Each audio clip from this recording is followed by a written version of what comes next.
कृष्णाय वासुदेवाय हरये परमात्मने प्रणतक्लेशनाशाय गोविंदाय नमो नमः। रामो राजमणिः सदा विजयते, रामं रमेशं भजे। रामेणाभिहता निशाचरचमू, रामाय तस्मै नमः। रामान्नास्ति परायणं परतरं, रामस्य दासोऽस्म्यहम्। रामे चित्तलयः सदा भवतु मे, भो राम मामुद्धर।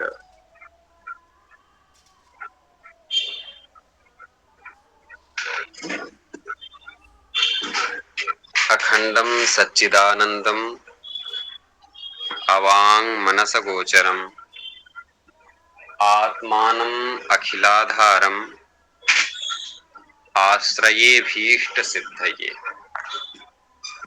अर्थतोऽप्यद्वयानन्दान् अतीतद्वैत भानतः, गुरूनाराध्य वेदांत सारं वक्षे यथामतिः।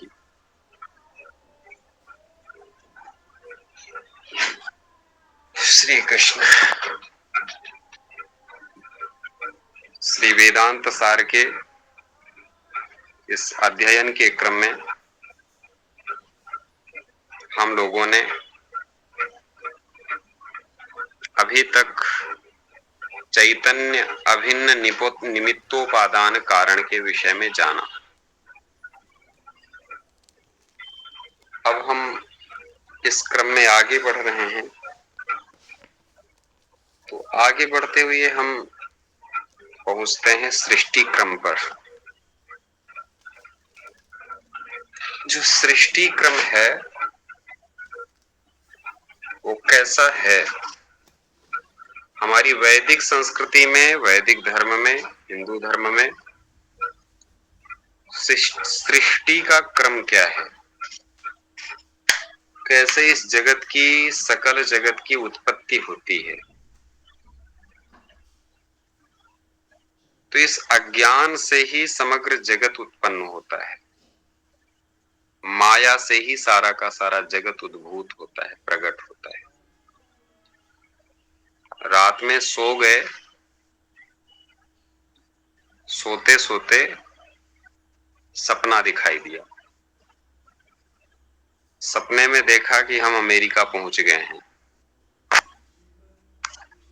अमेरिका में व्हाइट हाउस में निमंत्रण मिला है जाने का।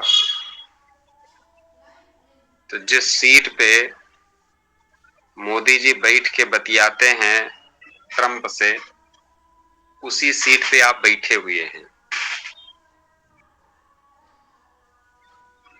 और बड़ी स्पीड में बात हो रही है आपकी उनसे,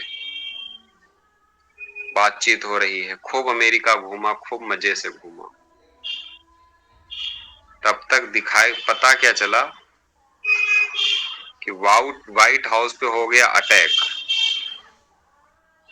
बम ब्लास्ट हो गया। और जैसे ही ब्लास्ट हुआ, उसकी आवाज से आपकी नींद खुल गई। वो जितनी सृष्टि रची थी रात भर में, मतलब सपने में, वो सारी की सारी सृष्टि हो गई नेस्तनाबूत, खत्म। ये होता है स्वप्न जगत। इसको हम कहते हैं स्वप्न जगत, सपने की दुनिया।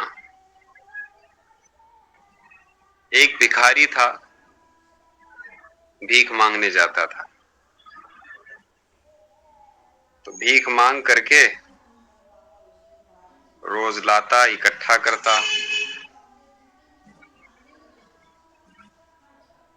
तो एक मिट्टी का बर्तन था, उसमें मिट्टी के बर्तन में उसने ऊपर टांग रखा था अपनी भिक्षा को, अन्न को, अनाज को ऊपर टंगा हुआ था। और उसी के नीचे, भाई झोपड़ी थी, झोपड़ी में कितनी जगह रहेगी, उसी के नीचे लेटा हुआ है बिछा के अपनी चटाई अटाई।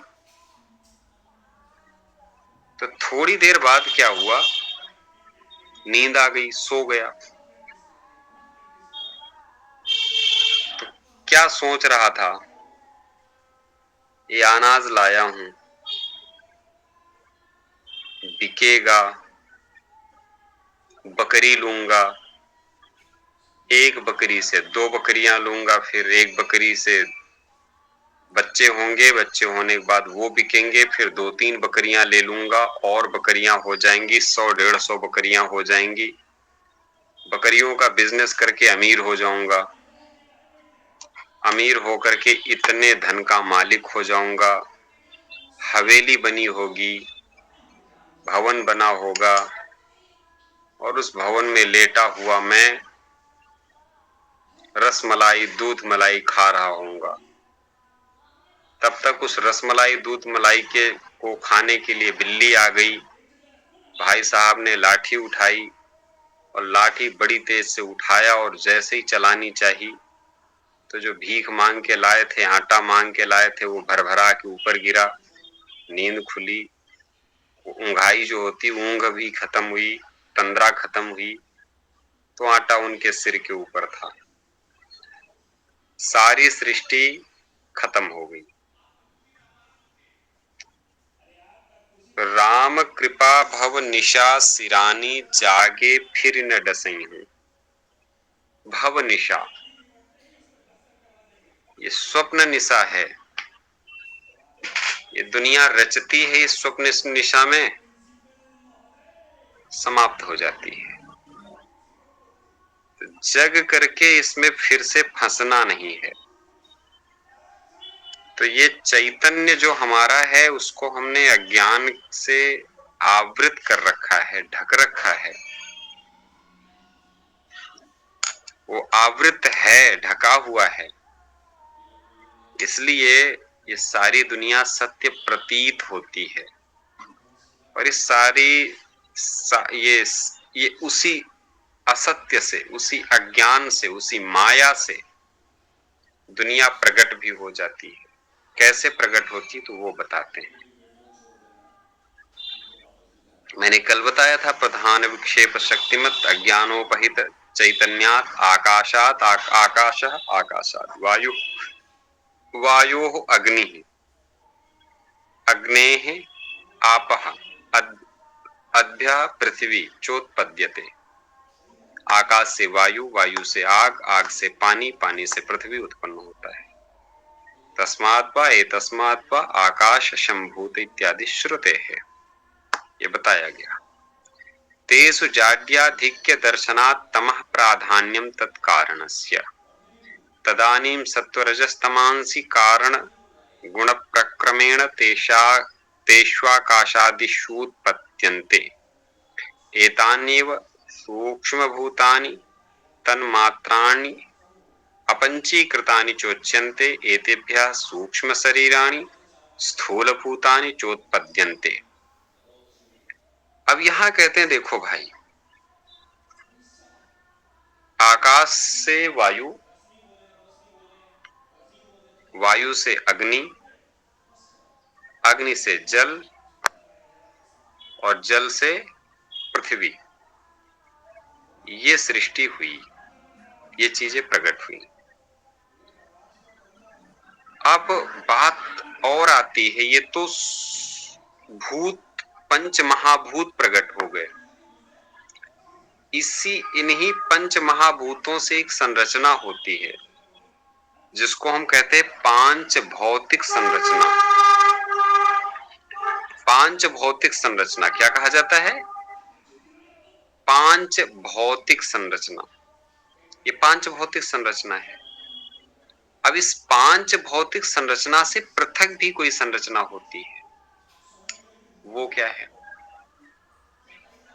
पांच भूत हुए, भूत माने वस्तु, ये पांच तत्व जो बताया, क्षिति जल पावक गगन समीरा, पंच रचित अति अधम शरीरा। गोस्वामी तुलसीदास जी कहते हैं कि क्षिति पृथ्वी, जल, पावक अग्नि, गगन आकाश, समीर वायु। पृथ्वी जल तेज वायु और आकाश, इन पांच तत्वों से क्या बनता है? क्षितिजल पावक गगन समीरा, पंच रचित अति अधम शरीरा। शरीर तो अत्यंत अधम है। इस अधम शरीर की संरचना किससे होती है? इन पंच पदार्थों से होती है। ठीक है, आप कहते हैं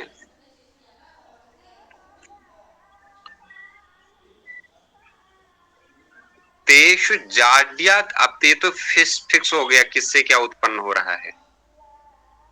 तेषु जाड्याधिक्य दर्शनात् तमः प्राधान्यम तत्कारणस्य। तेषु, तेषु माने उन पदार्थों में, तेषु का मतलब उन पदार्थों में। उन कौन पदार्थों में? उन आकाश आदि जो हैं उनमें क्या दिखाई देती है? जड़ता दिखाई देती है। कोई चेतन नहीं है इसमें, सब जड़ हैं। ये पांचों के पांचों पदार्थ पंच महाभूत कैसे हैं? जड़ हैं। तो इसमें कहते जाड्याधिक्य, जड़ता की अधिकता है। तो आकाश आदि, ये जो इन आकाश आदि में जड़ता की अधिकता है, इसके कारण दिखाई पड़ने के से उसके कारण माने अज्ञान में तमोगुण की प्रधानता मानी जाती है। तमोगुण की प्रधानता किसमें मानी जाती है? ऐसे समझो, में थोड़ा सा अजीब लगेगा लेकिन फिर भी प्रायः देखा होगा, जिसके एक पता नहीं कौन सी मूवी है, फिल्म है, तो उसमें वो कहता है कि परेश रावल की है, हाँ, उसमें एक एक्टर जाके कहता है कि मैं अंजलि से बहुत प्यार करता हूं। तो कहता है अंजलि से कितना प्यार करते हो? कहता बहुत ज्यादा करता हूँ, इतना ज्यादा करता हूँ, उसके लिए सब कुछ कर सकता हूँ, सब दुनिया भर की बातें कहेगा। परेश रावल की बीबी होती है अंजलि।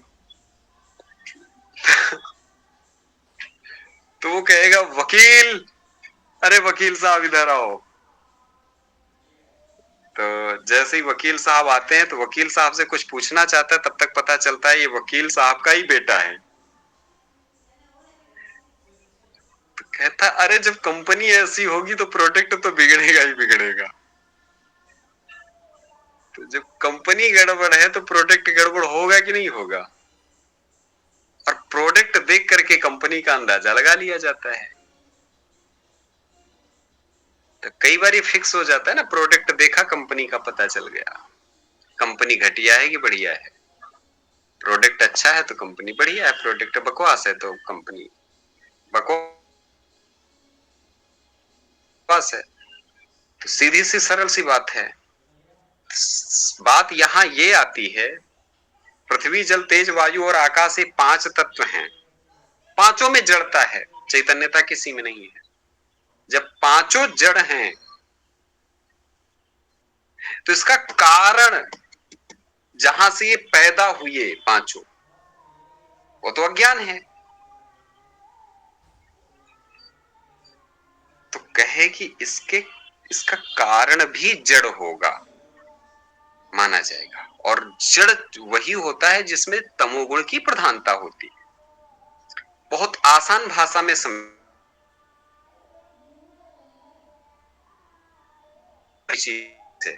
पांच हमारे तीन गुण होते ही काम कैसे करते हैं आपस में, सतोगुण रजोगुण तमोगुण। हम तमोगुण को बार बार जड़ कहते हैं। जड़ तो सारे गुण होते हैं लेकिन बहुत ज्यादा ही जड़ है वो, उसमें हल्कापन नहीं है। तो एक दीपक है, दिया, दीपक, उस दीपक में, दीपक के लिए आपको क्या क्या चाहिए बताइए? दीपक, अगर एक दीपक हमको लेना है, बनाना है, तो उसके लिए क्या क्या चाहिए?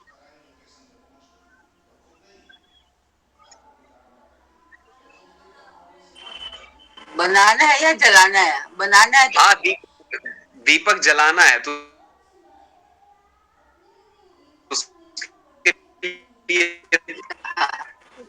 तीन चीजें चाहिए, मतलब तीन। एक तो दीपक, एक तो वो जो जिसमें आधार वो होगा, तो अधिष्ठान अधिष्ठान है, वो तो दीपक तो अधिष्ठान हो गया। हाँ, दीपक, बाती और उसमें तेल चाहिए, हाँ, और उसमें बाती चाहिए।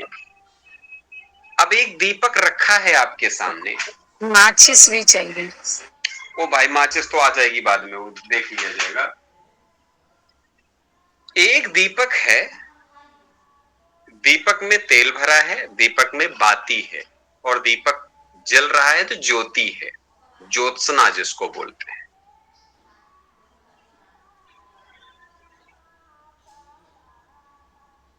एक बाती और ज्योति, ये तीन मिलकर के बोला जाता है दीपक।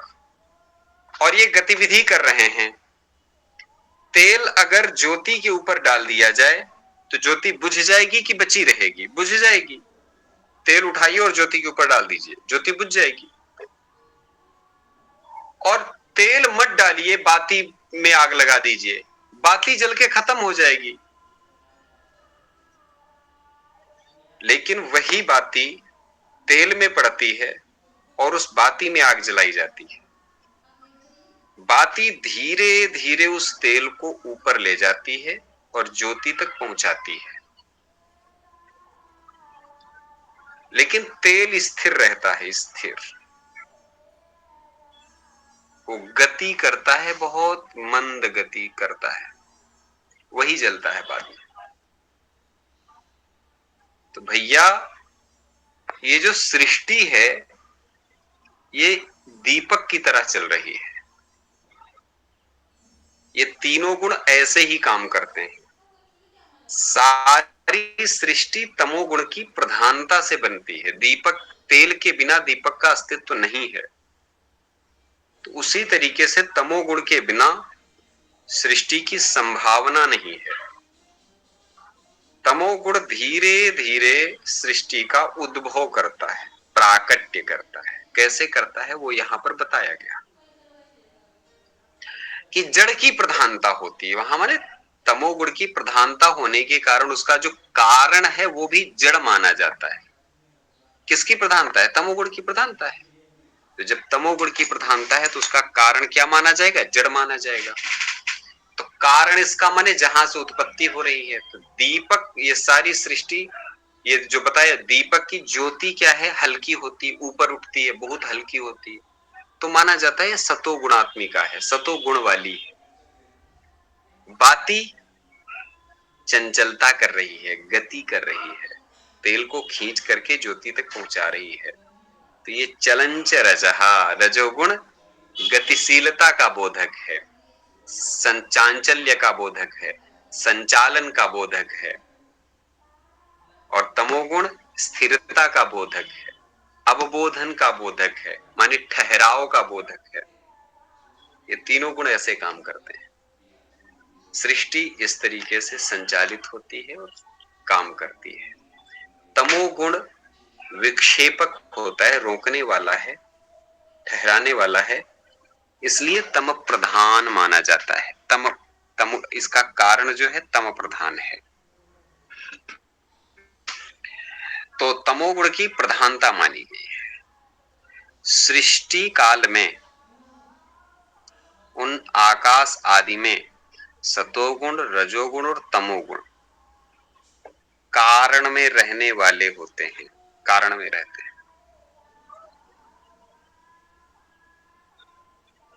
मैंने पहले भी कई बार कह चुका हूं ये गुण काम कैसे करते, इसको समझिए।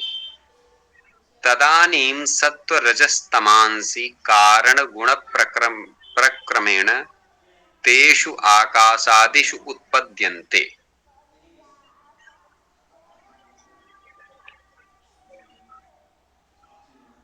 तीनों गुण कारण में है, कारण मीन्स अज्ञान में है। कारण किसको कहते हैं? अज्ञान को। यहां पर कारण है अज्ञान। किसका कारण अज्ञान है? पृथ्वी, जल, तेज, वायु और आकाश का कारण अज्ञान है।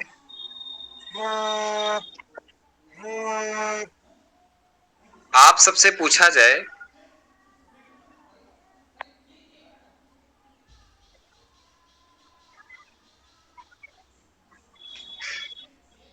घड़े का कारण क्या है? उपादान कारण तो मिट्टी है, निमित्त कारण कुम्हार, चाक, जो भी। मतलब अच्छा। उत्पत्ति कहाँ होगी, सीधी बात। तो ऐसे कंपनी के भी ले लेते हैं मामले। जैसे कोई कंपनी है, उसका प्रोडक्ट है, तो कोई भी कंपनी ले लेते हैं, कपड़े की निर्माता कंपनी हो सकती है, मोबाइल की निर्माता कंपनी हो सकती है। सैमसंग कंपनी है, उससे निर्मित मोबाइल उसका क्या हो जाता है, कार्य। कारण है सैमसंग, उसका निर्मित मोबाइल क्या है, कार्य है। तो जो निर्मित मोबाइल, बना हुआ मोबाइल है, वो कार्य है। तो उस जो यहां पर जो बात आ रही है, तो कहते हैं वो जो ये जो चीजें हैं, तीनों गुणों की जो बात बता रहे हैं, ये तीनों गुण कारण में रहते हैं, मूल रूप में रहते हैं, मूलभूत हैं वो। सतोगुण, रजोगुण और तमोगुण, ये कारण में रहते हैं। किस में रहते हैं, कारण में। कब रहते हैं, हमेशा रहते हैं। लेकिन जब जब ये मत समझ लेना कि अगर ये सृष्टि हो रही है तो वहां पे तीनों गुण नहीं रहेंगे, रहेंगे ही रहेंगे। लेकिन प्रधानता एक गुण की हो जाती है, प्रधानता एक गुण की होगी, वो जो गुण होता है वो प्रधान माना जाता है। तो उस प्रधान गुण के चक्कर में दो गुण जो होते हैं वो अप्रधान हो जाते हैं, वो हेड नहीं होते हैं उस समय, उनकी प्रधानता वहां पे नहीं मानी जाती है। तो ऐसे समझ के चलना है। ये क्या हुआ, अरे तो ये कारण होता है। तो कारण स्पष्ट आ रहा है सबको समझ में, कोई दिक्कत इसमें, मानो कंसल जी आचार्य जी। है भूमंडल पे आप? जी बिल्कुल है। तो जब भूमंडल पे हो तो आपको प्रेजेंट करना चाहिए। आचार्य जी आज फोन से ज्वाइन किया हूँ, लैपटॉप नहीं है पास।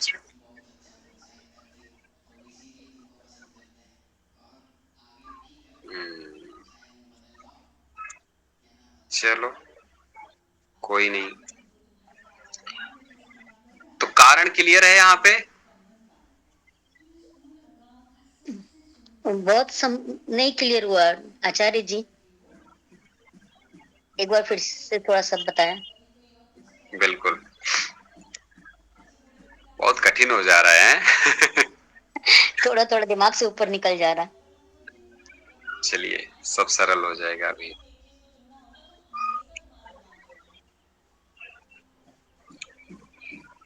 श्री कृष्ण। मामला ये है,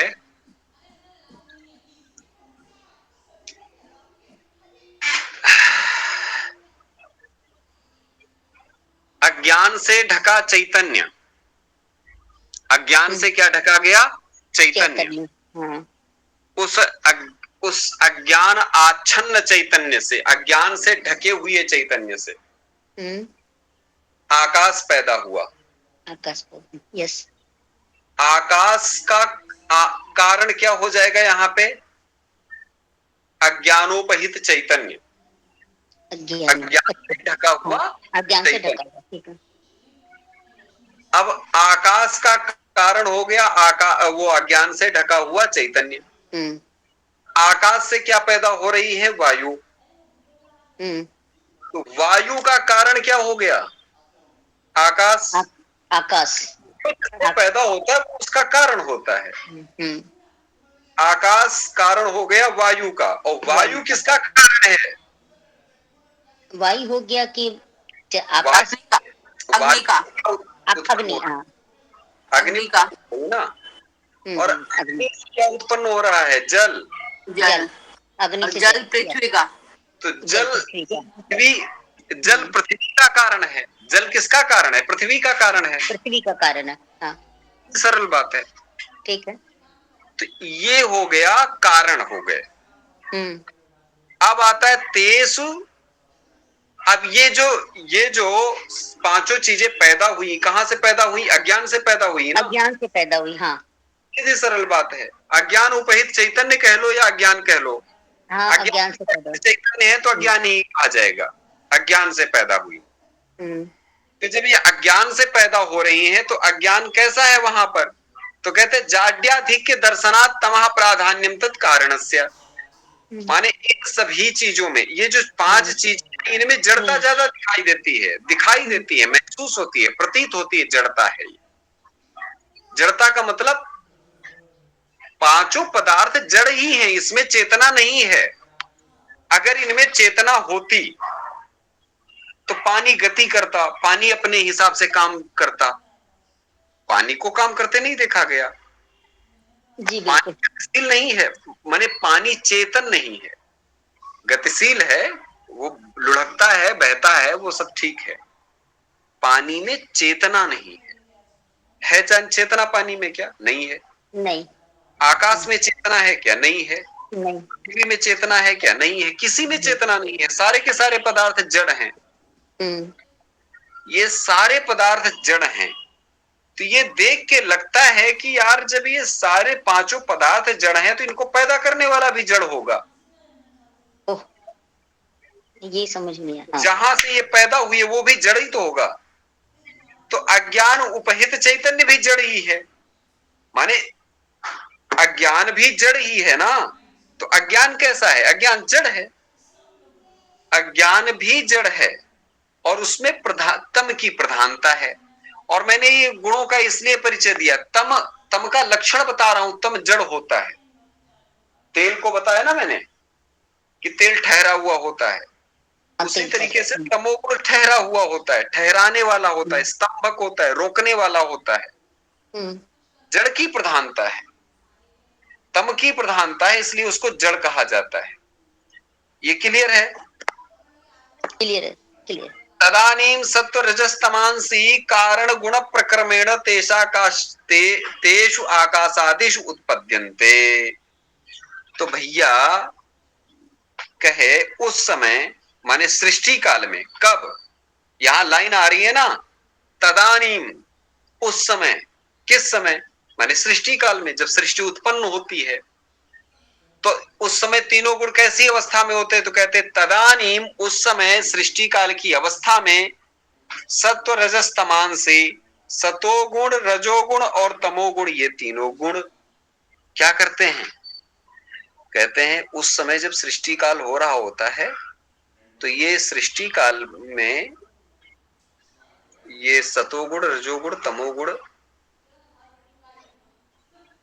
कारण गुण क्रमेण तेषु आकाशादिषु उत्पद्यन्ते। कारण गुण प्रक्रमेण,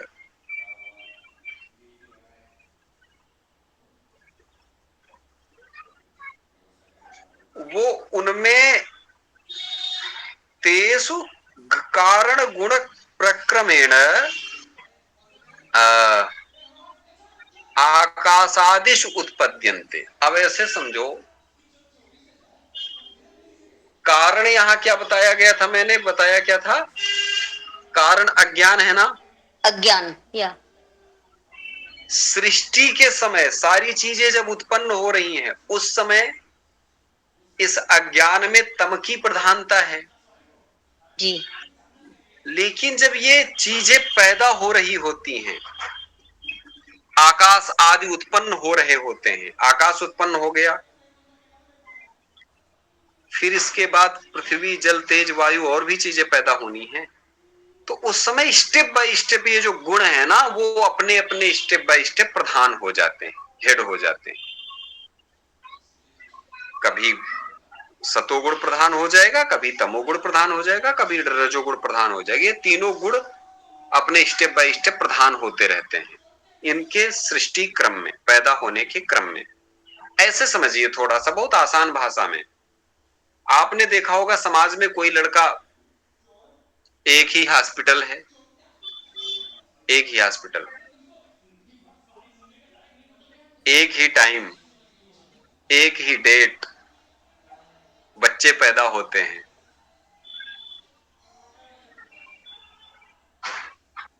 कोई उसमें से साइंटिस्ट बन जाता है,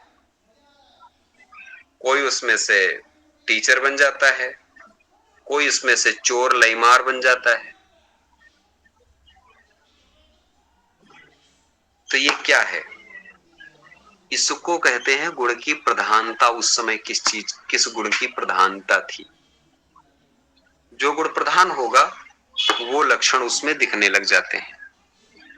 उसी तरीके से ये जो वस्तुएं पैदा होती हैं, कार्य पैदा होती हैं, जगत पैदा होता है, इन ये गुणों की प्रधानता वाले अज्ञान से पैदा होता है।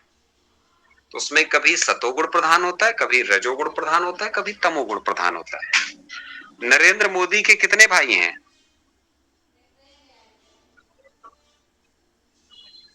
नहीं पता। तीन तीन तीन। कोई कहता 5-6 हैं, शायद पता नहीं क्या है। ना ना 3 है। 5-6 तो अच्छा, नहीं। 3 है ना? 5-6। हाँ एक किराना की दुकान की है, एक के हाँ। और एक और कुछ वैसे कुछ कर रहे हैं तीसरे तो के। कुल मिलाकर के नरेंद्र मोदी के भाई हैं, कई हैं।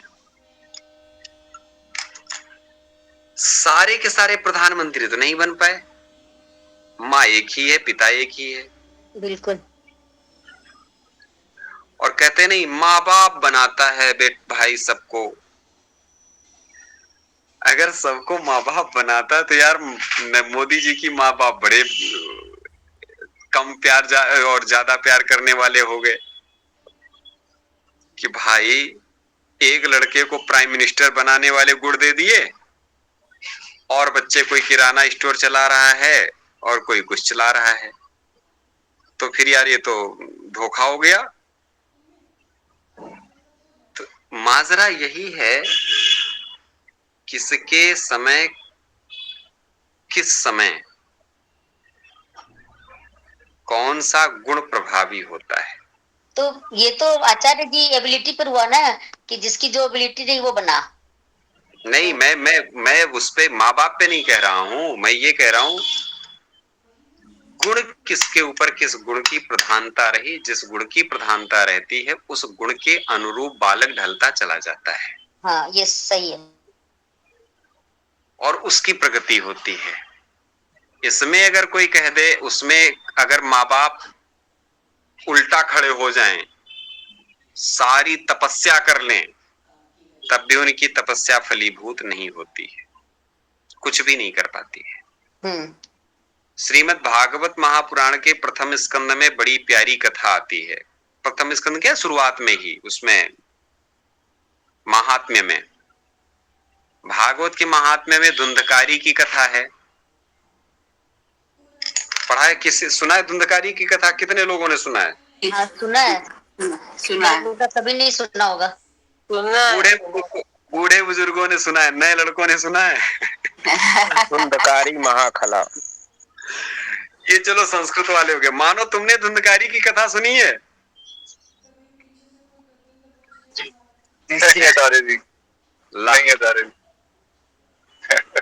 ये देख रहे हो, यही कह रहा हूँ नए लड़कों को पता है अच्छा, मैं भी बुजुर्ग जमाने का हूँ, तभी तो कह रहा हूँ नए लड़कों को पता है धुंधकारी की। धुंधकारी की कथा ये है। सुना दीजिए। हाँ सर आप तो विलक्षण है, सर आपकी प्रतिभा तो विलक्षण है। उसको तो नॉर्मल में किसी से, सामान्य लोगों से उसकी कोई तुलना नहीं कर सकते। धुंधकारी की कथा ये है, याद है क्या आपको? आत्मदेव और धुंधली दो पति पत्नी थे मानो। आत्मदेव और धुंधली, पत्नी का नाम था धुंधली और पति का नाम था आत्मदेव। दोनों बेचारे पंडित आदमी, यही पंजाब में पटियाला के रहने वाले दोनों ब्राह्मण।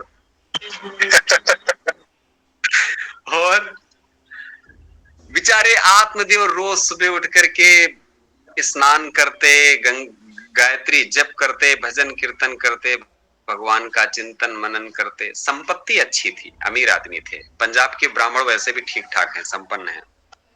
तो खाते पीते घर के हैं वो। तो भाई पत्नी जो थी वो आजकल के जमाने की तरह लव मैरिज वाली पत्नी थी। तो वो भाई बड़ी खतरनाक थी।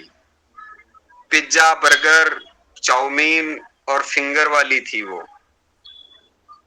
तो ये आत्मदेव बेटे के लिए परेशान रहते, बच्चा चाहिए, बच्चा होना चाहिए, एक बच्चा हो जाए, एक बच्चा हो जाए, बड़े परेशान। लड़का नहीं हो रहा था उनको, कोई लड़का लड़की कुछ नहीं हो रहा था, संतान ही नहीं हो रही थी।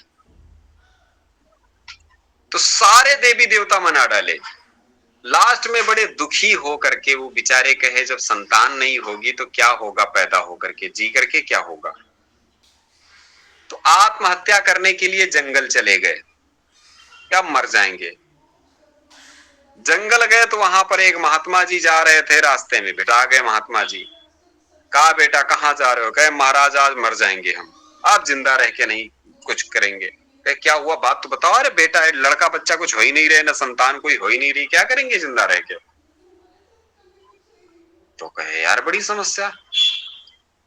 महात्मा जी सोचे हमारे आंखों के सामने ब्राह्मण मर जाएगा, बड़ा पाप लगेगा।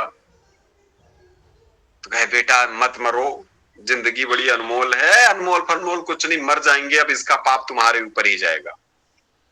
महात्मा जी और घबराए बेचारे। तो महात्मा जी अपनी पूरी तपस्या का फल स्वरूप, परिणाम स्वरूप एक फल उनको दिया, जाओ बेटा ये फल ले लो, अपनी धर्म पत्नी को खिला देना। वैसे तुम्हारे योग तो नहीं है संतान का, लेकिन संतान हो जाएगी। भाई साहब आत्मदेव दौड़े, लौटे, दौड़ के आए, लौट करके वो बड़े खुश, अपनी पत्नी को बोले ले फल खा ले, बच्चा होगा। चाउमीन, पिज्जा, बर्गर खाने वाली औरतें कहाँ खाती हैं जल्दी जल्दी फल। अब उनको कह दो आम खाओ, सेब खाओ, ये सब कहाँ, वो उनको मोमोज चाहिए, पानी पूरी चाहिए। तो उसने वो फल पकड़ करके क्या सोच रही है देखो। कहती बच्चा अगर हो गया, पेट में आ गया तो शरीर का वजन बढ़ जाएगा, मेरी सुंदरता घट जाएगी। मान लीजिए घर में, गांव में आग लग गई तो मैं भाग नहीं पाऊंगी, चोर चोरी करने आ गए तब भाग नहीं पाऊंगी, मारेंगे हमको, सारी चीजें बिगड़ जाएंगी। बड़ा सोच विचार करके उसने क्या किया, फल उठाया, दरवाजे पे बंधी रही गैया उसको खिला दिया, गाय को।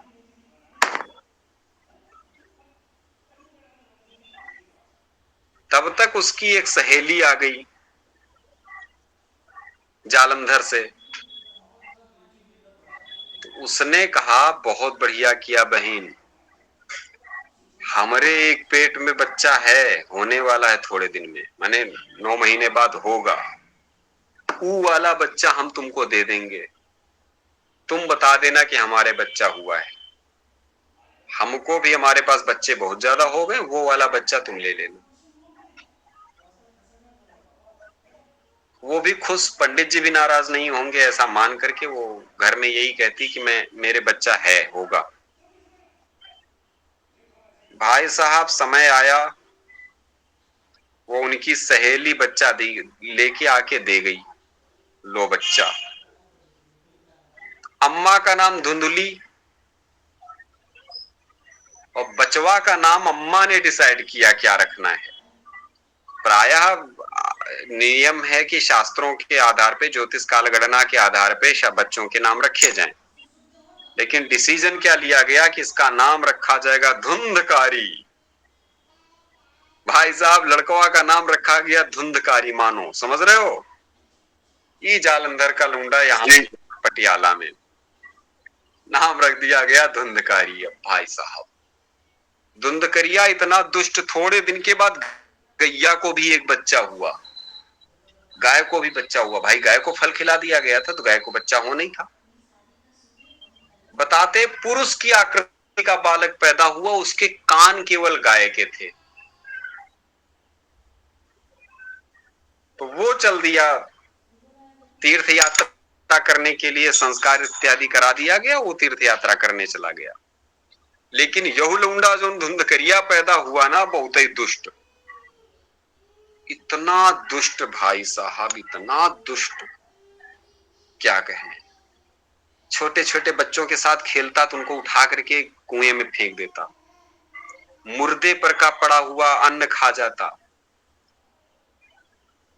अशौच इतना ज्यादा कि मल त्याग करने के बाद हाथ तक नहीं धुलता, चीजें खाने लग जाता, राक्षस बिल्कुल पैदा हुई हुआ। आजकल जैसे लड़के करते हैं अक्सर, भयंकर गंदा आदमी, सारे लक्षण उसके बिगड़ गए। अब आप बताओ, दोनों बच्चे पैदा हो रहे हैं, एक धुंधकारी पैदा हुआ, एक गोकर्ण पैदा हुआ। गाय से जो पैदा हुआ बच्चे का नाम रखा गया गोकर्ण। वो तीर्थ यात्रा करने चला गया, गुरुकुल पढ़ने चला गया और बड़े अद्भुत अद्भुत शास्त्रों का अध्ययन किया उसने, लेकिन दुसरकवा पढ़ने गए ही नहीं। वो जाने लगा बार, वहां पीने लगा शराब, वहां डिस्को डांसर बन गया वो जाकर के। रोज गले तक पी करके आता, घर में मारता, मम्मी को मारता, बाप को मारता। बाप बेचारा घर छोड़ के भाग गया। माँ एक दिन अपने जान बचाने के चक्कर में कुएं में कूद के मर गई। थोड़े और इतना ज्यादा लौंडियाबाज हो गया कि सारी की सारी महिलाएं औरतें उसके घर आने लगी, वेश्याएं आने लगी। सारी संपत्ति लूट लिया उन वेश्याओं ने। बाद में उन्होंने सबने योजना बनाई, ऐसा है इसको मार दिया जाए, नहीं तो पुलिस वाले हमको पकड़ेंगे। तो सबने मिल करके जलता अंगारा उसके ऊपर मुंह में डाल दिया, उसके ऊपर डाल दिया, उसको मार दिया, मार के घर ही में गाड़ दिया, भाग गई अपना। आज ही से मुस्कान उसकान नहीं, आज नहीं पैदा, वो पहले से पैदा हो रही मुस्कान वगैरह। तो आज वो काट करके वो नीले डब्बे में पैक कर दे रही हैं, पहले घर ही में गाड़ दी, भाग गई। तो जब भाग गई सब, तो थोड़े दिन के बाद यात्रा समाप्त करके गोकर्ण जी महाराज घर पधारे। तो ये जो गाड़ के मार के गाड़ दिया गया, ये हो गया प्रेतात्मा, क्योंकि इसको मोक्ष तो मिली नहीं, भटक रहा है इधर उधर। असमय मृत्यु हुई, तो कभी भैंसा बन के आवे दिखाई दे, कहीं कुछ बन के दिखाई दे। तो गोकर्ण महाराज जल लिए, हाथ में फेंके, पूछे कौन हो, कहा हो, कहां से आए भाई, बात बताओ अपनी, क्या मामला है। तब बताए हम तुम्हारे भाई हैं गोकर्ण, वो धुंधकारी हमारा नाम है। कुल मिला के कहानी ये है, एक के ऊपर तमोगुण की प्रधानता है, एक के ऊपर सतोगुण की प्रधानता है। पैदा दोनों एक ही जगह हो रहे हैं, लेकिन स्थिति देखना पड़ता है। जैसा गुण होगा वैसी सृष्टि संचालित होती है, सृजित होती है। इसलिए गुणों का बड़ा महत्व होता है। तो जब सृष्टि जो उत्पन्न होती है, तो सतोगुण, रजोगुण, तमोगुण, इन तीनों में परस्पर समय समय पर प्रधानता होती है। कौन चीज कब प्रधान होती है, किसके ऊपर कौन सी चीज प्रधान होती है। ठीक है, आगे बात समझ में ये क्लियर हो गया ना? जी है जी गुरुजी जी। तो मानो धुंधकारी समझ में आया आपको? गोकर्ण तो समझ में आ गया आचार्य जी, धुंधकारी क्यों नहीं आया? धुंधकारी भी आ गया। गोकर्ण पटियाला का था ना, और धुंधकारी जालंधर का था, इसलिए नहीं समझ। बस यही। अच्छा, अब इनका अर्थ देखिए क्या है। धुंधुली का मतलब होता है,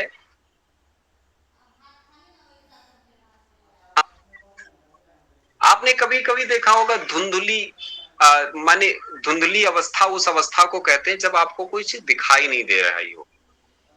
आपसे कहा जाए धुंधला धुंधला दिखाई दे रहा है, तो उस अवस्था का नाम धुंधली होता है, जिस अवस्था में आपको कोई चीज क्लियर ना दिखाई दे रही, उसको कहते हैं संशयात्मा।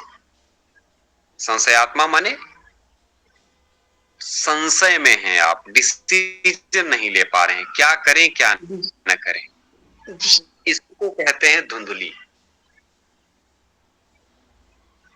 आत्मदेव उसको कहते हैं जो आत्मा को ही जिसने देवता मान लिया है।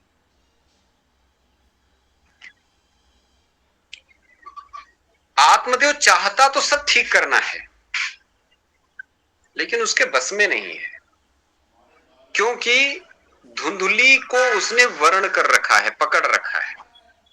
और धुंधली वो अवस्था है जिसमें डिसीजन लेने की क्षमता नहीं है, संशय में है। फल खा लूंगी तो पता नहीं बच्चा पैदा हो जाएगा, शरीर भारी हो जाएगा, क्या हो जाएगा क्या नहीं हो जाएगा, सारी चीजें हैं उसमें। दूसरी बात यह है, बच्चा पैदा होता है उसके धुंधकारी नाम रखा गया। क्या नाम रखा गया? धुंधकारी।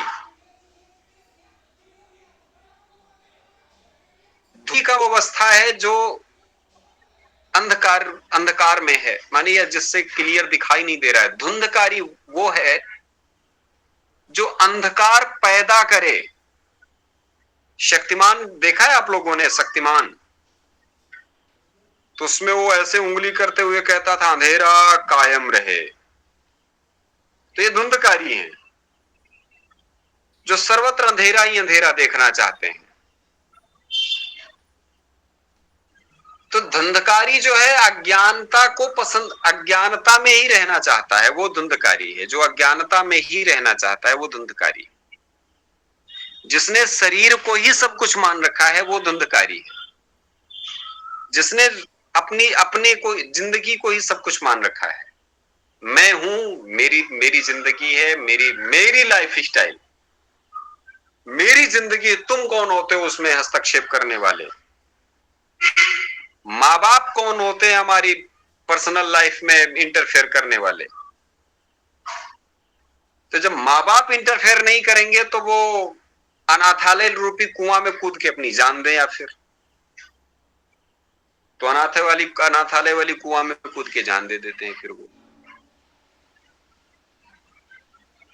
तो मैं और मेरी लाइफ स्टाइल वाले जो लोग हैं वो धुंधकारी, और उसमें इंटरफेयर हमको नहीं चाहिए। और रही बात गोकर्ण कौन है? गो माने होता है इंद्रियां, कर्ण माने नेत्र कान।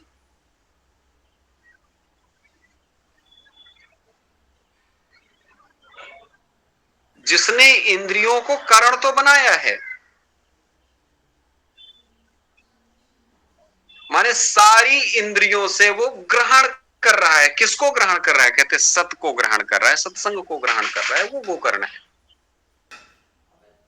इंद्रियां तो सब हैं, लेकिन उनको कर माने उसने श्रवणादि विषय मानस व्यापार रखा है, माने शास्त्रों का श्रवण कर रहा है, वो चिंतन मनन निधिध्यासन कर रहा है, वो गोकर्ण है।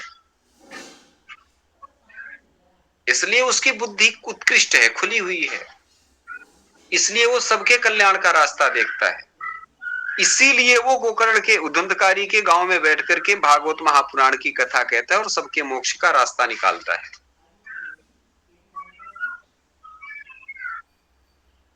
तो मैं और मेरी पर्सनल लाइफ वाले लोग जो हैं वो हैं धुंधकारी। मैं भी, परिवार भी, समाज भी, इनको सबको लेके साथ चलने की सोच रखने वाले पंडित दीनदयाल उपाध्याय, जिसको एकात्म मानव दर्शन कहते हैं, व्यष्टि से परमेष्टि, परमेष्टि से माने व्यष्टि से परमेष्टि तक का जो क्रम उन्होंने बता रखा है, पंडित दीनदयाल उपाध्याय जी ने वैदिक विमर्श के आधार पर उन्होंने अपना चिंतन प्रस्तुत किया था। भारतीय राजनीति में अजात शत्रु माने जाने वाले पंडित दीनदयाल उपाध्याय जी इस चिंतन को इस तरीके से रखते हैं